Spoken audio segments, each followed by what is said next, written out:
Hey, it's Kaufman is Alive. I look at comic books new and old.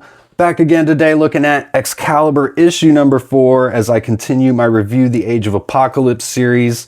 I covered issue number 3 earlier today, so go check that video out. Get all my thoughts on that issue. We've got a cover by Ken Lashley, who is the interior artist, so it's nice they gave him a cover on this series. Issue number 3's cover was Carlos Pacheco and Bill Sienkiewicz. But Ken Lashley's on the interiors on issue 3 as well. But I've never really liked this cover at all. It's a super weird looking cover with Mystique morphing into this beast-like character, which we find out in the book is actually Sabretooth, but it doesn't really look like Sabretooth here so much. And just the white background. One of my least favorite covers of all the Age of Apocalypse stuff. Same type of opening page as we get in the other issues. America is Dead, it says. Warren Ellis seems to really like that title. The actual title of this issue is On Fire here. Got Ken Lashley doing the interiors. We've got our team, Damask, Nightcrawler, Switchback, and Mystique. We get all this narration at the beginning with the black boxes with the white lettering. A little bit hard to read. We find out later in the book this is actually the Shadow King. She's in the mind of Switchback here. He was actually inside of Dead Man Wade until he lost his head, and then he transferred over to Switchback. Switchback uses her powers to go back in time 10 seconds, which is something she can do. And she says she has a headache, which is why she did that. And we find out this is actually when the Shadow King leaves her. So then we got Doug Ramsey here. He's the son of Destiny in these comics. Actually, in issue number 3, when they get attacked, he actually gets it looks like he gets shot right in the head here. And everyone thinks he's dead here at the end of the issue, but apparently he's fine. There's really nothing wrong with him here. He's trying to help people who have been attacked here on Avalon, and he explains to Mystique that his mutant power allows people from all nations to communicate with each other here on Avalon. So that's his purpose. And he doesn't like how cold Mystique is either. He says he doesn't understand how his mom could have ever been a friend with someone like her. And he says there's no way his mom is going to leave Avalon unless say-so of some probable pirate pitching some crazy story about alternate worlds. Because they're trying to get Destiny to go back to Magneto so Magneto can use Destiny's powers to verify that what Bishop is saying about their universe is true. So that's the entire motivation of Mystique and Nightcrawler here.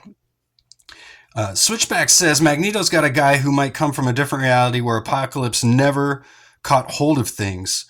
You tell me which one sounds like a crazy story, Doug.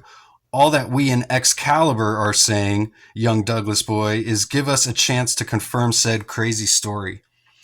And Doug says, ha, X-CALIBUR. And Mystique says, Kurt's idea, named after a bullet. Remember that. So getting back to the previous issue, I did like that there's an actual reason for the name Excalibur, and they actually get named Excalibur here in this book. Unlike in Factor X, where, for instance, I don't think the name Factor X is actually used at all ever in the book.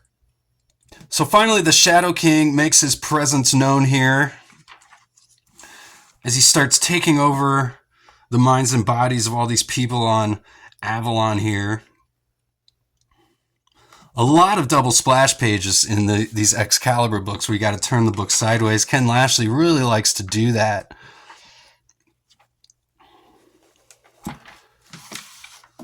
Here we get another one here.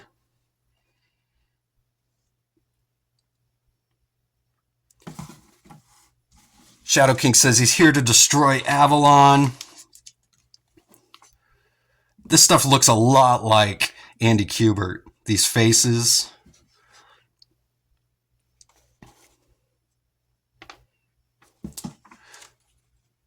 So Damask uses her power to drive the Shadow King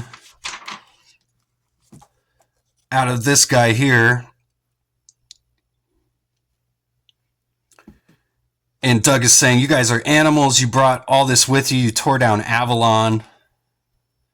Kurt just says, oh, shut up. The inevitable just happened ahead of schedule, that's all.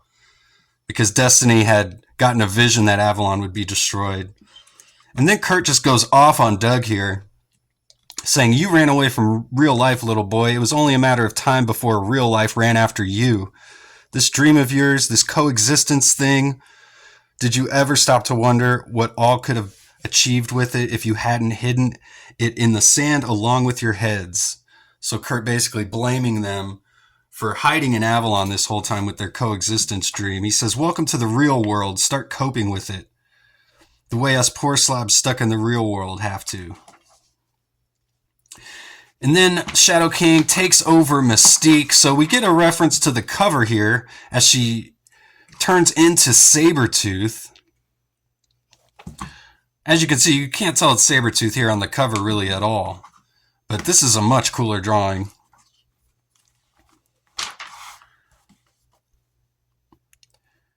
So the lettering here is different on this page. I almost wonder if they kind of changed the script a little bit here.